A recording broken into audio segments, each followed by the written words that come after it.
আম্মা জান আয়েশা সিদ্দিকা বলেন, নবী ঘর থেকে যখন বের হতেন সর্বশেষ মেসওয়াক করতেন।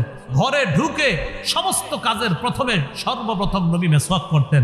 ঘর থেকে বের হতেন সর্বশেষ কাজ মেসওয়াক, ঘরে ঢুকতেন সর্বপ্রথম কাজ নবীর মেসওয়াক। নবীজি বলেন, জিবরিল আমিন আমাকে এত বেশি মেসওয়াক করতে বলছে, আমি টেনশনে পড়ে গেলাম, না জানি আমার দাঁতগুলো ভেঙে ফেলতে হয় মেসওয়াক করতে করতে, এত বেশি মেসওয়াক করতাম।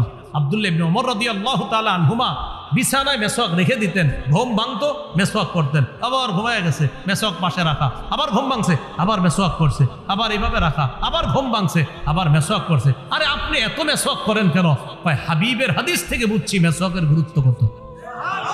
তো এই সুন্নতটা আমরা সবাই জানি, কিন্তু পালন করতেছি না কেন? ওই আমার আপনার চোখের সামনে বেদাত হচ্ছে, বাধা দিচ্ছি না, আল্লাহ রাগান্বিত হয়ে আমাদেরকে তৌফিক দিচ্ছে না মেসওয়াক করার। অসংখ্য অগণিত সুন্নত করতে পারি কিন্তু করতেছি না। আপনি দেখবেন অসংখ্য মানুষ এই খানার শুরুতে বিসমিল্লাহ বলা, আপনার অটোমেটিক ভাবে আমরা বিসমিল্লাহ বলতেছি না, অথচ সবাই জানি বিসমিল্লাহ বলা সুন্নাহ, কিন্তু এরপরেও বিসমিল্লাহ বলতে ভুলে যাচ্ছি কেন? আল্লাহ রাগ করে, সামনে বেদাত হচ্ছে, রাগান্বিত হয়ে এই সুন্নাহের তৌফিক দিচ্ছে না। তো বলছিলাম, এলাকায় বেদাত প্রতিষ্ঠিত হয়ে গেলে এটা সবাই মিলে প্রতিহত করা দায়িত্ব, কর্তব্য। বলেন ইনশাআল্লাহ। এলাকায় বেদাত প্রতিষ্ঠিত হতে দিয়েন না। قال رسول الله صلى الله عليه وسلم ما ابتدع قوم في دينهم بدعة إلا نزع الله من سنتهم سنة ثم لا يعيدها إليهم إلى يوم القيامة। সুনানে দারিমি হাদিসের কিতাব 54 নম্বর হাদিস। রাসূলুল্লাহ সাল্লাল্লাহু আলাইহি সাল্লাম বলেন, কোন জাতি যখন তাদের ধর্মের মধ্যে একটা বেদাত আবিষ্কার করে, আর এই বেদাত যদি এলাকায় প্রতিষ্ঠিত হয়ে যায়, আল্লাহ সেই জাতি থেকে একটা সুন্নত ছিনায় নেয়, কিয়ামতের আগে ওই জাতিকে সেই সুন্নত আর আল্লাহ ফিরায় দেয় না। আল্লাহ আমাদেরকে হেফাজত করেন। তাহলে প্রিয় ভাইয়ারা বলেন আমার সাথে সবাই, শিরকি আকীদা রাখবো না, বেদাতি আকীদা রাখবো না, শিরকি কথা বলবো না, বেদাতি কথা বলবো না, শিরকি কর্ম করব না, বেদাতি কর্ম করব না, শিরকি মজলিসে বসবো না, বেদাতি মজলিসে বসবো না, শিরকি মজলিস দেখতে যাব না, বেদাতি মজলিসও দেখতে যাব না। মনে থাকবে ইনশাআল্লাহ। ইসলামে প্রবেশ করেছি কিনা কয় লক্ষণ? 1 নম্বর আত্মসমর্পণ, 2 নম্বর ইখলাস, 3 নম্বর বিশুদ্ধ আকীদা, আকীদায় বেদাত থাকা যাবে না, শিরিক থাকা যাবে না। 4 নম্বর উত্তম চরিত্র, এটা জরুরি বিষয়। উত্তম চরিত্র এটা মসজিদের সামনের কাতারেই বোঝা যায় উত্তম চরিত্রের বিষয়টা। কোথায়? মসজিদের সামনের কাতারে। হ্যাঁ, সামনের কাতারে যাও যাও। তা আপনি পিছে যাওয়াটা তো এইভাবে বলতে পারেন, তুমি একটু পিছনে যাও।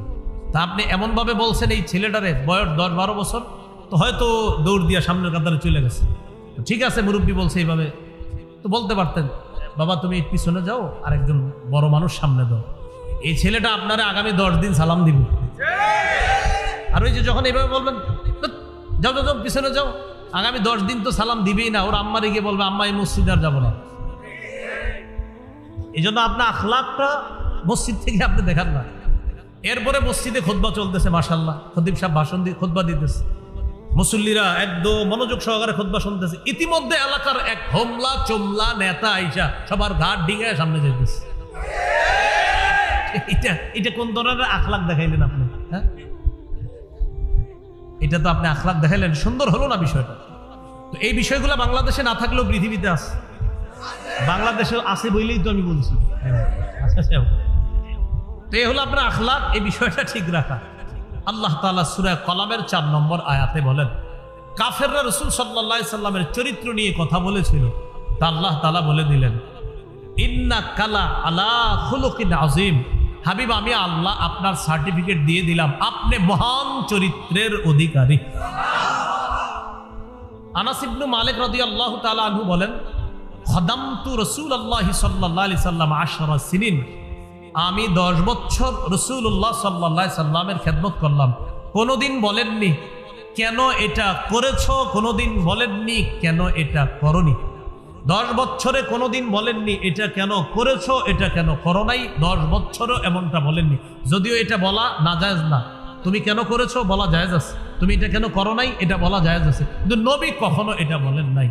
এই জন্য ঘরের কর্মচারী, মসজিদে মুসল্লি ইত্যাদি বিভিন্ন সময় আমাদের সুন্দর আখলাক মানুষের সামনে দেখাতে হবে। এজন্য ছোট থেকে ছোট নেকির কাজ এটাও ছাড়া যাবে না। আপনি একজনকে চা পান করাইতেছেন, এই চা পান করানোর সময় তার সামনে বসলেন, আর চা পান করানোর সময় আপনার চেহারাটা একটু হাস্যোজ্জ্বল রাখলেন, সুন্দর একটা অবয়ব আপনি প্রকাশ করলেন, আর বুঝাইলেন তাকে আপনি অনেক মহব্বত করতেছেন। রসুলের হাদিস প্রমাণ করে এই ছোট্ট আমলটা, চা পান করাইলেন আর তার দিকে একটু সুন্দর হাসি মাখা মুখে তাকাইলেন, হতে পারে এটা আপনাকে জান্নাতে নিয়ে যাবে। আমি আপনাদের এলাকা দিয়ে গাড়ি দিয়ে যাইতেছি, এলাকার 2-3 জন চিনে ফেললেন, চিনে ফেলে আমার গাড়ির পাশ থেকে বললেন আসসালামু আলাইকুম হুজুর ভালো আছেন? তো আমি গাড়ির ভিতর থেকে শুধু হাসি মুখে বললাম, এবার একটু হাসি মুখে আপনাদের শুধু মাথাটা নাড়াইলাম। রাসূলুল্লাহ সাল্লাল্লাহু আলাইহি সাল্লাম বলেন লা তাহকিরান্না মিনাল মারুফি শাই, তোমরা তুচ্ছ কোনো ভালো কাজ, একদম ছোট একটা ভালো কাজ করলা, এই ভালো কাজটাকেও তোমরা তুচ্ছ মনে করবা না। লা তাহকিরান্না মিনাল মারুফি শাইআ, ছোট্ট একটা ভালো কাজকে তোমরা তুচ্ছ মনে করবা না। ওয়ালাউ আনতালকা আখাকা বিওয়াজহিন তালাক, তোমার ভাইয়ের দিকে হাসি মুখে তুমি তাকাইলা, এই যে একটা সুন্দর তুমি আখলাক তাকে দেখাইলা, এটাও তোমার নাজাতের কারণ হয়ে যেতে পারে। তাহলে আমি ইসলামে পরিপূর্ণ আসি কিনা, চতুর্থ আলামত কি? উত্তম চরিত্র। এটা সব জায়গায় আমার এই চরিত্রটা ফুটিয়ে তুলতে হবে। অনেক ভাই আছে বাহিরে আসলে বন্ধুদের সাথে তার চরিত্র বড় চমৎকার, আমাদের সাথে দেখা সাক্ষাতেও চরিত্র চমৎকার, আমাদের সামনেও তিনি অনেক ভালো মানুষ, মসজিদেও তিনি একজন ভালো মুসল্লি। এই লোকটা আবার ঘরে গিয়ে তার স্ত্রীর সাথে এমন বদ আচরণ করে যেটা একদম সম্পূর্ণ উল্টা। রাসূলুল্লাহ সাল্লাল্লাহু আলাইহি সাল্লাম বলেন তোমাদের মধ্যে সবচেয়ে উত্তম চরিত্রের অধিকারী ওই ব্যক্তি যে তার স্ত্রীর কাছে সবচাইতে উত্তম চরিত্রের অধিকারী। তার স্ত্রীর কাছে যদি শ্রেষ্ঠ চরিত্রের অধিকারী হয়, ওই ব্যক্তি শ্রেষ্ঠ চরিত্রের অধিকারী। শোনো, আমি নবী মুহাম্মদ সাল্লাল্লাহু আলাইহি সাল্লাম আমার বিবিদের কাছে সবচাইতে শ্রেষ্ঠ চরিত্রের অধিকারী। এটা নবী বলেন। এগুলো 4 নম্বর। 5 নম্বর বলেন লেনদেনে স্বচ্ছ থাকা। এটা একটা জরুরি বিষয়, লেনদেনে স্বচ্ছ থাকা। এই বিষয়টা ওই আপনি বাজার সদাই করেন, মুআমালাত মুআশারাত, এই বিষয়গুলা স্বচ্ছ রাখা। কারোর সাথে আপনি ঋণ নিলেন, বললেন 7 দিন পরে দিয়ে দিব, তো এইগুলা ওয়াদাগুলা ঠিক রাখা, এই লেনদেনগুলা স্বচ্ছ থাকা। তাহলে বলেন তো বর্তমানে আমাদের করণীয় কয়টা? না না, করণীয় কয়টা? 9টা। 1 নম্বর কোথায় প্রবেশ করা? পরিপূর্ণ প্রবেশ করেছি কিনা? কয় আলামত? 5 আলামত। আল্লাহ আমাদের সকলকে এই 5টি আলামত গ্রহণ করে ইসলামে পরিপূর্ণভাবে প্রবেশ করার তৌফিক দান করেন। 2 নম্বর মনে আছে কারো? না, 2 নম্বর করণীয় আল্লাহর দ্বীনের সহযোগী হওয়া। আল্লাহর দ্বীনের ওই 9 কাজের দ্বিতীয় কাজ আল্লাহর দ্বীনের সহযোগী হওয়া। আল্লাহ তাআলা সূরা মুহাম্মদের 7 নম্বর আয়াতে বলেন ইন তানসুরুল্লাহ, যদি তোমরা আল্লাহকে সাহায্য করো, মানে আল্লাহর দ্বীনকে সাহায্য করো, ইয়ানসুরকুম, আল্লাহ তোমাদেরকে সাহায্য করবেন। মনে রাখবেন আল্লাহর একটা অলঙ্ঘনীয় মূলনীতি হলো আল্লাহর দ্বীনের সহযোগিতা যারাই করবে আল্লাহ তাদেরকে সাহায্য করবে। এটা একটা অলঙ্ঘনীয় মূলনীতি, যে মূলনীতিতে কোনো রকমের লঙ্ঘন হবে না। আপনি আল্লাহর দ্বীনের সহযোগী হবেন তো আল্লাহ নিশ্চিত আপনাকে সাহায্য করবেন। শুধু কি সাহায্য, ওয়ায়ুসাব্বিত আকদামাকুম, মরণ পর্যন্ত যতদিন দ্বীনের সহযোগী করবেন, সহযোগী থাকবেন, আল্লাহ আপনাকে হেদায়েতের উপর অটল রাখবে, আপনার পাগুলা ইসলামের উপর আল্লাহ মজবুত রাখবে। সূরা হজের 39-40 নম্বর আয়াতটা শুনি। সাহাবায়ে কেরামকে মক্কা থেকে বের করে দিস, হিজরত করে তারা চলে গেলেন মক্কায়। তো মক্কার মসজিদ থেকে আপনি যখন বের হবেন, বের হয়ে দেখবেন একটা রাস্তা আছে ইব্রাহিম খলিল রাস্তা, আরেকটা রাস্তা আছে শারিউল হিজরা, হিজরা রোড, এটাকে বলে হিজরতের রাস্তা। এই রাস্তাটায় যে আমি কতবার গেছি, শুধুমাত্র এই কারণে খালি রাস্তাটায় যেতাম আর আমি ভাবতাম আমাদের নবী ঠিক এই রাস্তাটা দিয়ে হিজরতে বের হয়েছে। রাস্তা দিয়ে হিজরতে কিন্তু আপনি বের হয়েছে কিভাবে? মনে করেন এইভাবে বের হয়ে, নবী কিন্তু যাবে এই দিকে না, নবী যাবে ওই দিকে, কথার কথা, কিন্তু বের হয়েছে এই দিক দিয়ে, বের হয়ে ওই দিক দিয়ে ঘুরে আবার ওই দিকে গেছে। এই হিজরা রোডটা এইভাবে, আমি ওখানে গেলে আপনাদেরকে একদম সুন্দরভাবে দেখাই দিতে পারতাম যে ঠিক এই দিক দিয়ে গিয়ে এইভাবে এইভাবে আল্লাহ রাসূল আবার মদিনার দিকে রওনা করছে। এই যে শারিউল হিজরা, হিজরা রোড, এই রাস্তাটায় যখন আপনারা হজ উমরায় যাবেন, ওখানে গিয়ে শুধু হজ উমরা করবেন, করার পরে কি করে সব দেখি খালি মার্কেটে ঘুরে, এটা না করে একটু ভাববেন, এলাকাটায় হাঁটবেন আর চিন্তা করবেন যে আবু বকর সিদ্দিকের ঘর বাড়ি ছিল এখানে, ওমর ফারুক রাদিয়াল্লাহু তাআলা আনহুর ঘর বাড়ি ছিল, ওসমান গনির ঘর বাড়ি ছিল, আমার নবীর ঘর বাড়ি ছিল। এই বিষয়গুলো চিন্তা করবেন আর মাথায় আনবেন, আরে না জানে আমার নবীর জায়গাটায় কারো দোকান, আবু বকর সিদ্দিকের জায়গায় কারো দোকান, ওমর ফারুকের জায়গায় কারো দোকান। এইগুলো চিন্তা করবেন আর ভাববেন যে তারা নবীরে কতটা মহব্বত করত যে নিজেদের ধন সম্পদ সবকিছু ছেড়ে হিজরত করে মক্কা থেকে মদিনায় চলে গেছে। 13 বছর মার খেয়েছে, শুধু সহ্য করছে। সহ্য করার পর যখন মদিনায় গেছে, আল্লাহ তাআলা বলে দিলেন, উযিনা লিল্লাযীনা ইউকাতালুনা বিআন্নাহুম যুলিমু ওয়া ইন্নাল্লাহা আলা নাসরিহিম লাকাদির। যাদেরকে অত্যাচার করা হচ্ছে তারা মাজলুম, যাদেরকে অত্যাচার করা হচ্ছে তারা কি মাজলুম। 13 বছর অত্যাচার করা হয়েছে। কয় বছর? 13 বছর অত্যাচার করা হয়েছে সাহাবায়ে কেরাম। 15 বছর না, কিন্তু 13 বছর না, মানে ওখানে কোরআনে কয় বছর? 13 বছর অত্যাচার করা হয়েছে। বিআন্নাহুম যুলিমু, তারা মাজলুম। তো আল্লাহ তাআলা বলেন তাদেরকে বের করে দেওয়া হয়েছে ঘর থেকে। আল্লাযীনা উখরিজু মিন দিয়ারিহিম বিগাইরি হক, তাদেরকে অন্যায়ভাবে ঘর থেকে বের করে দেওয়া হয়েছে। তাদের অপরাধ কি? ইল্লা আইয়াকুলু রাব্বুনাল্লাহ, তাদের অপরাধ তারা বলতো আমাদের রব। অপরাধ কি? রব। বাস এটাই অপরাধ ধরছে। কাফেররা বের করছে কেন? কি অপরাধে বের করছেন? এরা কয় রব আল্লাহ। কি কারণে সাহাবীদেরকে বের করে দিছে? তারা বলে রব আল্লাহ। তো তোমরা কি কও? আমরা বলি আল্লাহ প্রধান আর আমাদের দেবদেবীরা হলো সহযোগী। আল্লাহ প্রধান, লাত উজ্জাত মানাত এরা হলো সহযোগী, আর সাহাবীরা তারা শুধু বলে রব আল্লাহ। তো এই জন্য বের করে দিছে। তো আল্লাহ বলেন 13 বছর সহ্য করছো। উজিনা, এবার জিহাদের অনুমতি দেওয়া হয়েছে। কিসের অনুমতি দেওয়া হলো? এরপরে 40 নম্বর আয়াতে আল্লাহর অলঙ্ঘনীয় সেই মূলনীতিটা আল্লাহ বলে দিচ্ছেন, ওয়ালা ইয়ানসুরান্নাল্লাহু মাইয়ানসুরুহু, যে ব্যক্তি আল্লাহকে সাহায্য করবে, আল্লাহর দ্বীনের সহযোগী হবে, তারা সংখ্যায় যদি 313 হয়, অবশ্যই আল্লাহ তাদেরকে সাহায্য করবেন। সংখ্যায় যদি কম হয়, আল্লাহ তাদেরকে কি করবেন? সাহায্য করবেন। হ্যাঁ, এটা হলো আল্লাহর অলঙ্ঘনীয় বিধান। প্রিয় ভাইরা, সংখ্যায় যদি কম হন, যে আল্লাহর দ্বীনের সহযোগী হন, আল্লাহর ওয়াদা, আমি আল্লাহ তোমাদেরকে সাহায্য করব। তাহলে কি শিখলাম আমরা? আল্লাহর দ্বীনের সহযোগী হওয়া, এটা হলো বর্তমান পরিস্থিতিতে আমরা মুসলমানদের দ্বিতীয় কাজ। 3 নম্বর কাজ বলেন, ভাতৃ প্রেম বাড়িয়ে দেওয়া, ভাতৃত্বের সম্পর্ক বাড়ানো। কে মাযহাবি, কে লামাযহাবি, কে ওয়াহাবি, কে সুন্নি, আপাতত এই বিষয়টা বাদ দিয়ে সবাই এক হয়ে যেতে হবে। ঠিক শুনেন, কিছুদিন পরে আবার না হয় আমরা শুরু করলাম যে ভাই শোনো, এবার হাত কোথায় বাঁধবা, কদিন পরে শুরু করি। কখন? আগে আমাদের গোড়াটা মজবুত করে নি। মজবুত করার পরে এরপর না হয় হইলো কি, তুমিও মুসলমান আমিও মুসলমান, এবার আসো, কি বলো, হাত কই বাঁধবেন এটা নিয়ে কথা হবে। তো চলেন এবার কথা বলি। তো আগে কি, আগে চলো আমরা ইসলামটা একটু মজবুত করে নেই, এরপরে আমরা কথা বলবো, সমস্যা নেই। তো এটা হলো আমার একটা প্রাণের দাবি, মনের দাবি। আপাতত এই ইয়াটা কিছুদিন অফ রেখে আপাতত মুসলমান সবাই ভ্রাতৃত্বের সম্পর্কটা বাড়ায়, যদি মুসলমানরা খালি আপনার কিছুদিনের জন্য এক হয়ে যায়, আর কোনো মতে যদি নির্বাচনটা হয়ে যায়, মুসলমানদের এদেশে ইসলাম ঠেকানোর সামর্থ্য কারণ নেই।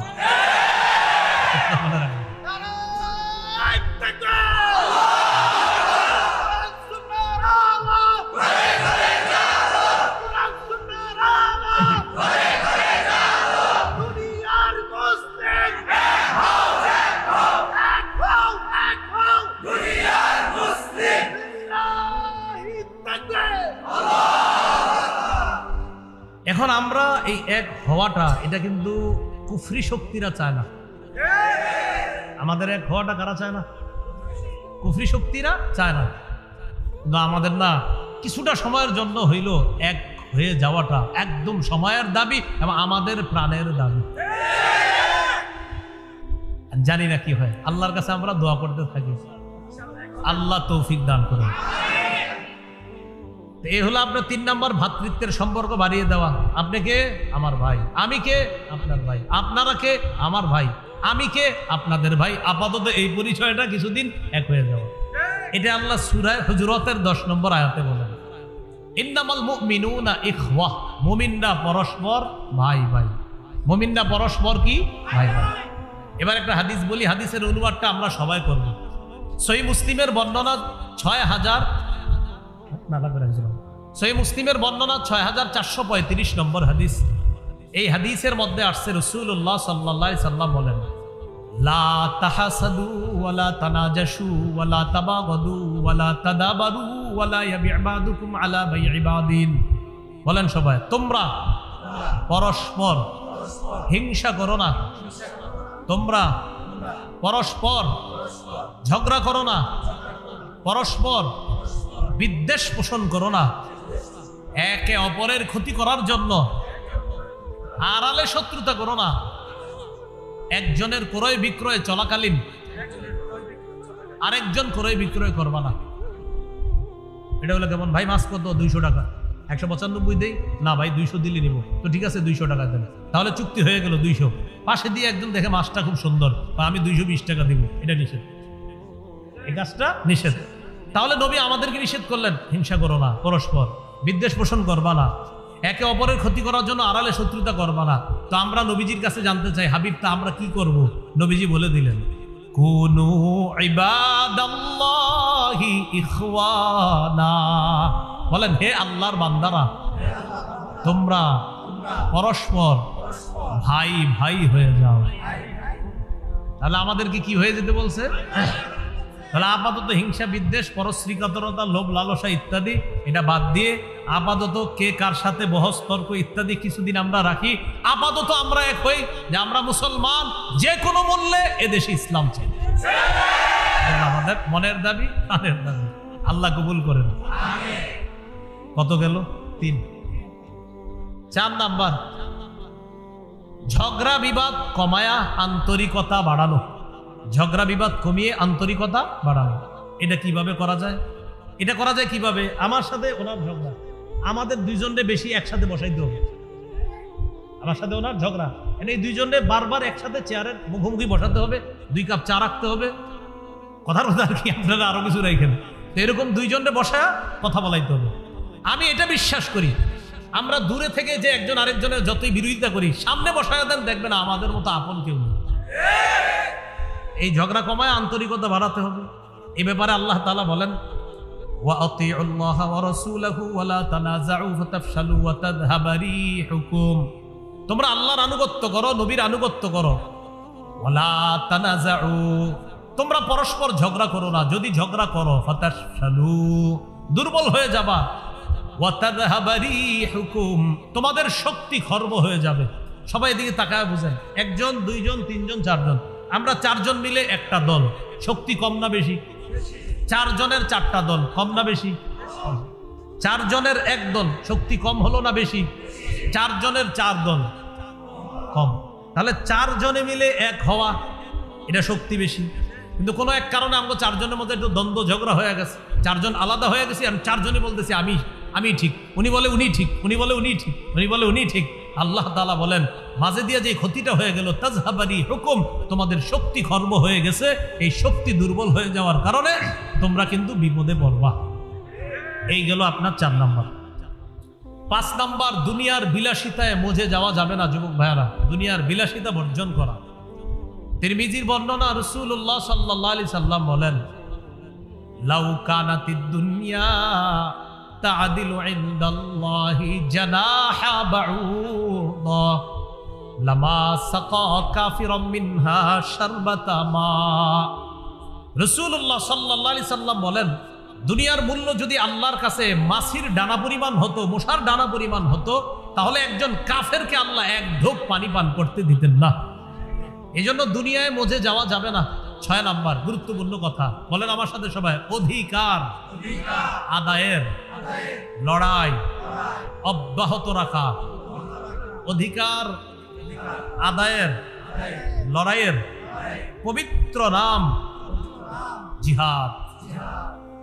অধিকার আদায়ের লড়াইয়ের পবিত্র নাম কি? এই মানসিকতা সবার রাখতে হবে। জিহাদের নিয়ত আছে সবার? আর কার আছে? জিহাদ কাকে বলে? সন্ত্রাসী কর্মকাণ্ড নির্মূল করার শ্রেষ্ঠ কোনো মেডিসিন যদি প্রয়োগ করতে চান তো জিহাদ প্রয়োগ করতে হবে। আবু জাহেল মার্কা সন্ত্রাসী যারা আছে, এই আবু জাহেল মার্কা সন্ত্রাস, উতবা সাইবা ওয়ালিদ ইবনে মুগীরা, নমরুদ হামান কারুন মার্কা সন্ত্রাসীদেরকে দুনিয়া থেকে মূলোৎপাটন করার একমাত্র শ্রেষ্ঠ উপায় জিহাদ। তাহলে জিহাদ আর সন্ত্রাস এক না আলাদা? বলেন, জিহাদ আর সন্ত্রাস এক না আলাদা? বলেন সবাই। সন্ত্রাসী কর্মকাণ্ড নির্মূল করার শ্রেষ্ঠ একটা পবিত্র পদ্ধতি জিহাদ।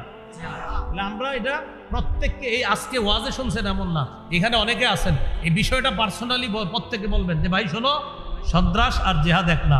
সন্ত্রাস অপবিত্র, জিহাদ পবিত্র। সন্ত্রাস অপবিত্র, জিহাদ পবিত্র। এটা ঘরে ঘরে আপনার পৌঁছাইতে হবে। চা দোকানের সামনে আরেক মুসলমানরা আপনি বলতে হবে, ভাইয়া সন্ত্রাস অপবিত্র, জিহাদ পবিত্র।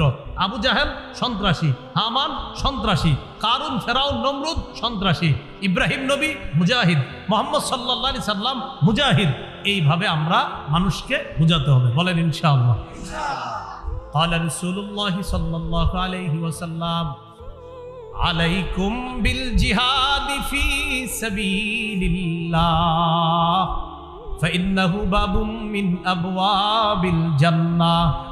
রাসূলুল্লাহ সাল্লাল্লাহু আলাইহি সাল্লাম বলেন, তোমরা আল্লাহর রাস্তায় লড়াই জিহাদ অব্যাহত রাখো। জিহাদ জান্নাতের দরজাসমূহের একটা দরজা, এটা হলো জিহাদ। এটার নাম কি বলেন তো? জিহাদ। তাকান আমার দিকে, সবাই তাকান। আমি পানি পান করার জন্য আমরা দেখেন। বিসমিল্লাহ কয়বার? বিসমিল্লাহ কয়বার? দুইবার। এবার হাদিস শুনেন।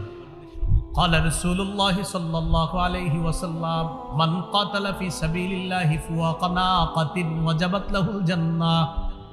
কেউ যদি ওটের দুধ পান করে, এই ওটের দুধ দুইবার পান করে, ওটের দুধ দুইবার পান করতে, দুই ঢোক পান করতে যতটুকু সময়ের প্রয়োজন, এতটুকু যদি কেউ আল্লাহর রাস্তায় জিহাদ করে তার জন্য জান্নাত ওয়াজিব হয়ে যায়। এই জন্য দেখাইলাম যে দুইবার দুধ পান করতে তো বেশি সময় লাগে না, এতটুকু পরিমাণও যদি কেউ আল্লাহর রাস্তায় লড়াই করে তার জন্য জান্নাত ওয়াজিব হয়ে যায়। তাহলে অধিকার আদায়ের লড়াই, এটা কি বলেন তো? জিহাদ। এটা অব্যাহত রাখতে হবে। এটা হলো কয় নাম্বার? 6। 7 নাম্বার, যোগ্য নেতৃত্ব আল্লাহর কাছে চেয়ে নেওয়া। প্রথমে আপাতত দোয়া হলো, আল্লাহ তোমাদের দেশে আছে, আর জীবনেও পুরুষের পরিবর্তে অন্য কিছু চাই না। একটু বুঝেন, প্রথমে এই দোয়া করবেন যে আল্লাহ পুরুষ শাসক অব্যাহত রাখেন। প্রশ্ন করতে পারেন কেন? দেখেন এখানে আপনারা যারা আছেন, আমি সুন্দর করে বলি, কেউ আওয়ামী লীগের সমর্থক হতে পারেন, কেউ বিএনপি, কেউ হয়তোবা জাতীয় পার্টি, কেউ জামাত, কেউ জাসদ, কেউ বাসদ, কেউ ইসলামী আন্দোলন, কেউ খেলাফত মজলিস, বিভিন্ন দলের সমর্থক থাকতে পারে। মহব্বতের সাথে বলি, বিএনপি পন্থী যারা আছেন আপনারাও নীতি নির্ধারকদেরকে বুঝান যে আমাদের সামনে নেতৃত্বে যে আসবে পুরুষ হতে হবে। তো মাশাআল্লাহ আপনাদের জনাব তারেক রহমান আছে। আওয়ামী লীগ পন্থী যারা, যদি আপনাদের নির্বাচনে, জানি না হয়তো আপনাদের ওই যে নিবন্ধন, না এটা জানি না, আমরা রাজনৈতিক কথা বলবো না, নিবন্ধন থাকবে কি থাকবে না এটা রাজনৈতিক বিষয়। তো যদি থাকে, আমি মনে করি আপনারা একজন পুরুষকে বসান, জনাব সজীব ওয়াজেদ জয় হতে পারে।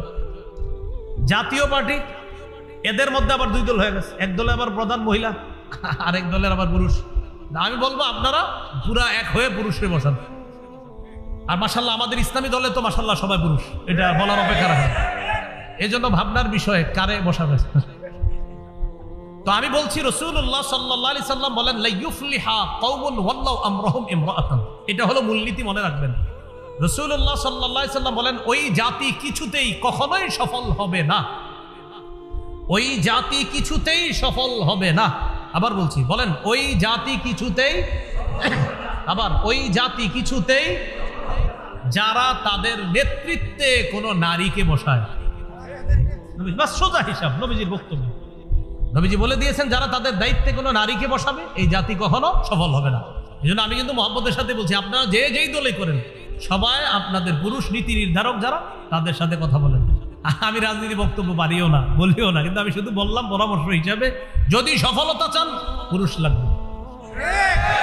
এটা রাসূল সাল্লাল্লাহু আলাইহি সাল্লামের মূলনীতি। সফলতা চাও তো এই জাতি কিছুতেই সফল হবে না যদি তারা তাদের নেতৃত্বে কোনো নারীকে বসায়, তারা কখনো কি হবে না, সফল হবে না।